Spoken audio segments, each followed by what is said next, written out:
Hello everyone, dear viewers. Well, today let's talk about Europe and the fact that not everything is going well with the European economy, especially the German economy is suffering. There, things are really falling apart and nothing good is expected in the foreseeable future.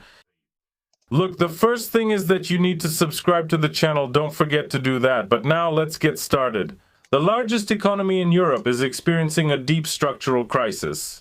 We're told that since World War II, huge social spending has reached 1.5 trillion euros. Just imagine that's about a third of GDP in 2025.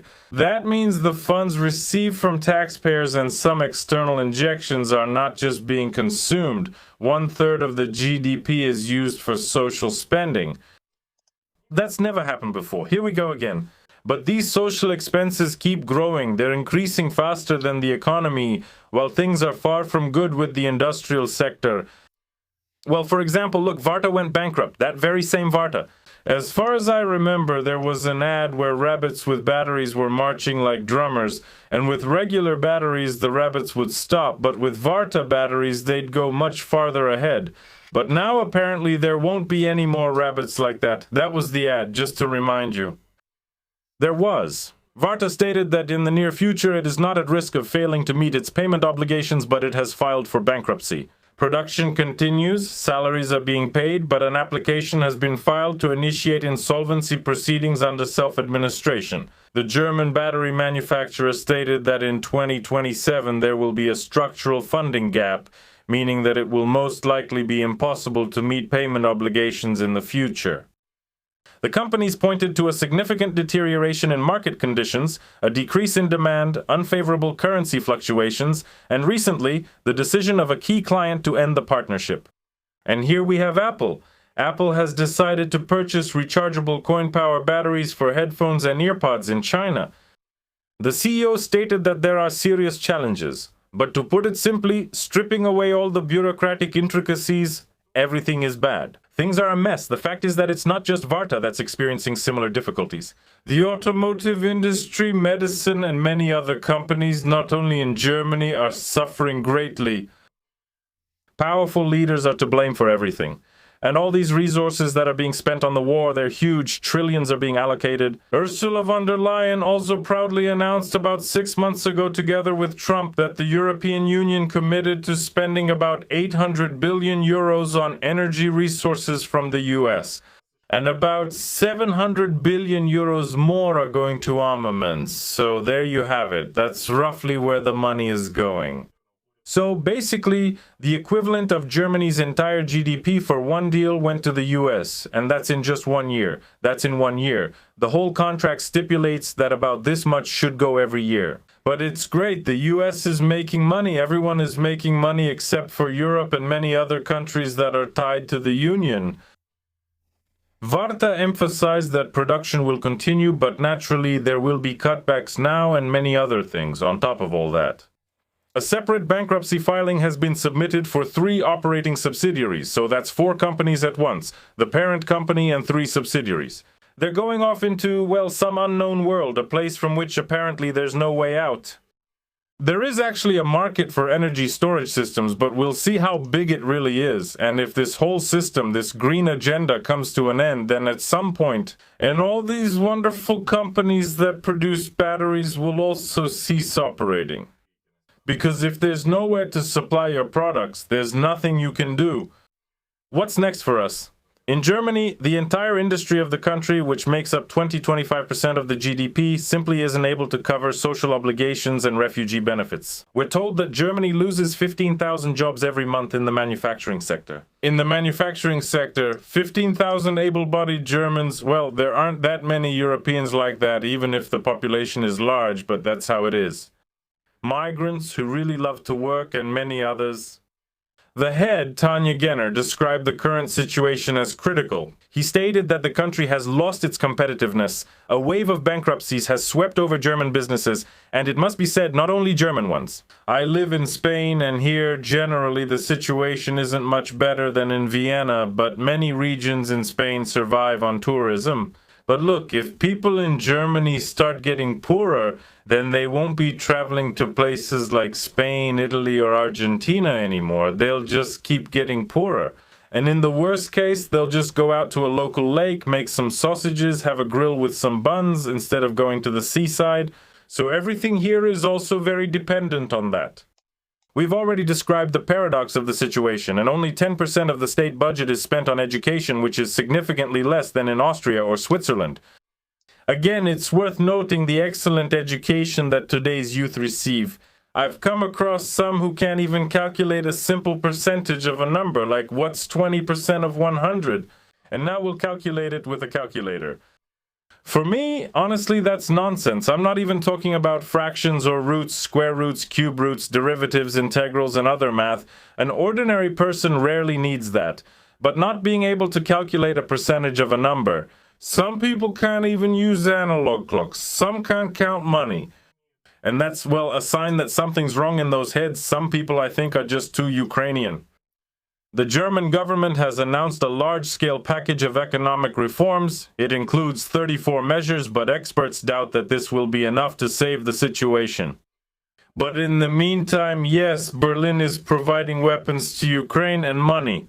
And everything for the people, well, at least in the government, is going just fine. And we'll talk more about these measures that have been taken to save the economy, but it's like taking a corpse and covering it with poultices. There's a saying, a proverb, that it's like a poultice for a dead man. Well, these measures should have been implemented a bit earlier, not now. Nevertheless, Merz, like Zelensky in Ukraine, announced changes in the government. These wonderful people are so wonderful that here with Juan, this bird is not about resilience. We're both amazed by what's happening. In Ukraine, let me remind you, they dismissed Prime Minister Kenyu and appointed different people to various positions, and the Minister of Defense was also removed. Well, in general, it's like a merry-go-round in a brothel, so to speak, if you'll allow me to put it that way.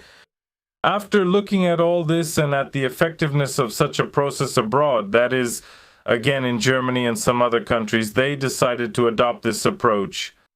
Sharing experience, retraining, swapping beds, and suddenly Merz announced a government reshuffle. Now a new candidate has been named for the position of Minister of Transport, replacing Patrick Schneider, who decided to stay away from trouble and not get involved with this whole gang anymore. The secretary of the CDU-CSU parliamentary group, Stefan Bilger, has been nominated for the post, and everything keeps moving forward. The little train keeps rolling along the tracks. The Chancellor informed Schneider about his plans on July 23, and on the 26th he thanked him for his work and, as they say, expressed his regret. Due to unforeseen circumstances surrounding the personnel changes, it was not possible to announce the planned dates. At the same time, the exact reasons for the resignation were not specified. The appointment had to be postponed because Merz's first candidate for the position of Minister of Transport declined the post, by the way, due to a lack of experience in this field. And that's great, because I've long said that people who are appointed to government positions of such scale should have experience and theoretical knowledge in the field they are going to manage. But here, well, even if not in Germany, in Ukraine, for example, a person is appointed as Minister of Defense who has never lifted anything heavier than a keyboard and has probably only seen a Kalashnikov rifle in pictures. And the Prime Minister is also a person who has never handled any particularly large-scale organizational work. Back in the day, in the very Soviet Union that many of today's so-called powerful leaders point their fingers at and say everything was worse there. There, for example, a factory worker who knew the entire industry from the inside could actually rise up, could gradually climb the ladder. First a worker, then a foreman, then a shop manager, then, for example, deputy production manager, head and director of the entire enterprise, and so on and so forth. A person had a perfect understanding of what an automobile is, but then, excuse my language, some guy comes along who graduated from some university, say in geology, and he's appointed Minister of Transport. Well, that's just great. That's just an example. I don't know that person's education, though. Merz has planned a few more reshuffles, and the reason for this, again, is the resignation of the chairman of the ruling bloc. They have some interesting problems of their own there, and his position will be taken by a person who previously headed the office of the federal chancellor. At least there's administrative experience here. Then I was brushed off and moved on. For example, Fry is being replaced by the Minister of Health. Well, I mean here too, and in fact a lot of people don't like that Nina Varkin, whose proposed measures led to higher insurance costs, and healthcare in Germany is also starting to go downhill. And again, it's not just in Germany. Well, in short, these changes are really quite interesting. Again, everyone is hoping that as soon as they rearrange the beds, this organization will immediately start working at 184%. What's next? They suggested creating a national space fleet in Germany. So just like in Ukraine, there are some connections here as well. Perhaps this can be explained by an exchange of know-how. Or maybe it's also about hanging out with Kaisloza, with Kaidi, Zelensky, traveling with all these characters from the club of the so-called unbreakable powerful, as they call themselves, the eager, the lustful. In general, no matter what you call this yacht, it doesn't sail very well.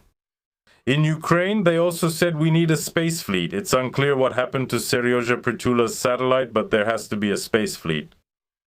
In Germany, apparently, as soon as something goes wrong, you immediately have to show ambition in the space field.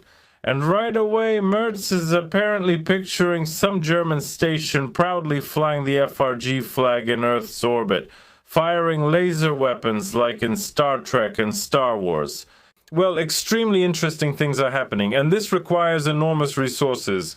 The space industry is where some little gasket costs so much that you could buy a car with that money, simply because there needs to be 8-fold, 10-fold redundancy there. Well, anyway, let's not get into that. In short, apart from the space fleet consisting of more than 1,000 satellites, we weren't told what they're for or why they're needed. There's also talk about creating a drone fleet for Germany, numbering at least 100,000 units. Why does Germany need a drone fleet? Well, apparently they're preparing for some kind of war, which is happening in their heads again. These powerful leaders in Europe are always preparing for war. It's unclear what kind of war they're preparing for, since no one is attacking them, yet they still have to prepare for war. There's also that old story about the boy in the village who cried wolf when there were no wolves, just to see how people would come running to try to save him from the wolves. And then, when the wolves actually attacked him, no one came to help. Well, something like that. People are wise. The wisdom of the ages is reflected in many sayings and proverbs, but apparently these people haven't read them. And if they have, they've already forgotten. Well, here they suggest creating a national space fleet, and the satellite constellation should ensure the security of communication and information exchange. It is also needed for reconnaissance and high-precision, real-time situational monitoring, including through the use of radar satellites and special cameras. Germany wants to expand NATO's capabilities. NATO itself is already falling apart right before our eyes. There's nothing good there either, but apparently its combat readiness needs to be improved. And it could take a leading technological position in the field of military space security. So social spending is increasing. They've come up with some kind of space program, and the budget, well, it doesn't stretch forever, but probably there will be a deficit soon. The prospects for creating a satellite fleet are being emphasized, which could be used in the pharmaceutical industry and agriculture. We want to, and as they say in the Peasant Social Union, we must and want to better protect our country on land, at sea, and also in the air. And here the question immediately arises. Maybe we should first think about people, about how they live, what their quality of life is, what level of education they have, which we talked about a little earlier, and what is going on with healthcare and food. And when these issues are resolved, then we can look far ahead and launch our drones, satellites, spaceships, exploring the vastness of other universes and other fantastic castles in the air. But no, the space industry, on the one hand, is wonderful because it allows us to expand the boundaries of what can be known. On the other hand, it's such a lucrative source of income that it's hard to even imagine how much budget money can be funneled into it. Well, and there's also a fleet of drones emerging similar to what's happening in Ukraine. In the draft resolution of the meeting of the same Christian Social Union, it also talks about creating a so-called drone fleet in the German Bundeswehr. These drones will number 100,000 units of all sizes, and their range ensures security. The Bundeswehr will become the strongest conventional army in Europe thanks to technological production. But Varta is shutting down, Volkswagen is on its last legs, many other companies are also collapsing, while here we have technological superiority. They're also building the world's first thermonuclear reactor here, which is always about 20 to 30 years away from reaching commercial capacity. And a launch platform for space flights. In addition, by 2030 it's planned to put more than 1 million new robots into operation. And these robots are not supposed to replace jobs, but rather fill gaps and ease the burden for both employers and employees. So it may happen that in the country, and not only in Germany, there will be no employers or employees left at all. There will be only these robots who will have nothing to do, and then they will rise from the world of nuclear fire. In general, it will be extremely interesting. Well, in general, in order to save the world and yourself, first of all, Bachta Guinness, Bachta Genosimex, Monsieur, Macron organized another union. They already have unions of unions in these chicken cutlets, to be honest, at the poultry farm. But nevertheless, they continue to form new unions. Paris and Berlin, they tell us, are working on an agreement that should revive the automotive industry. It has found itself in a deep crisis. And it's not clear why. What exactly affected this industry? Maybe the incompetence of the leaders, but no. That's completely impossible. Such powerful people like these characters, and not only in France and Germany, of course, ensure economic growth. Of course, in the opposite direction, it's more like falling than growing. But if you take the absolute value, the same math applies, the minus disappears, and you get positive growth. And I think that's wonderful. The President of France, Emmanuel Macron, and the Chancellor of Germany, Fried Emert, have instructed their governments to prepare a comprehensive agreement that will unite the industrial strategies of the two countries. Berlin is expected to support the tightening of the provisions of the Made in Europe initiative, which Paris is seeking as part of the new European law. This in turn will make it possible to limit the number of countries that can obtain the status of a reliable partner and compete for lucrative government contracts and subsidies on an equal footing with EU member states. On top of that, France wants to soften the planned EU-wide complete ban on the sale of new internal combustion engine cars starting from 2035. We're told this compromise is necessary after Volkswagen warned about the possible reduction of 100,000 jobs worldwide. But the final terms of the deal have not yet been agreed upon. And work on the documents continues. Everyone is sitting in cafes and restaurants actively discussing how to boost the economies of Germany, France, and the European Union. Improve people's lives. No, improving people's lives isn't part of it. Launch drones, launch satellites, start another little war somewhere too. That's how these powerful leaders care about ordinary citizens, about us. And citizens keep paying huge taxes. In Germany or France or Spain, for example. By the way, if you didn't know, the tax base is just insane. And in some cases, the tax rate reaches about 52%, somewhere around 45%. That means you don't get to keep half of your income. Meanwhile, these powerful leaders say, let's launch satellites to improve people's lives. That's very strange. That's extremely unusual. But overall, we'll keep watching.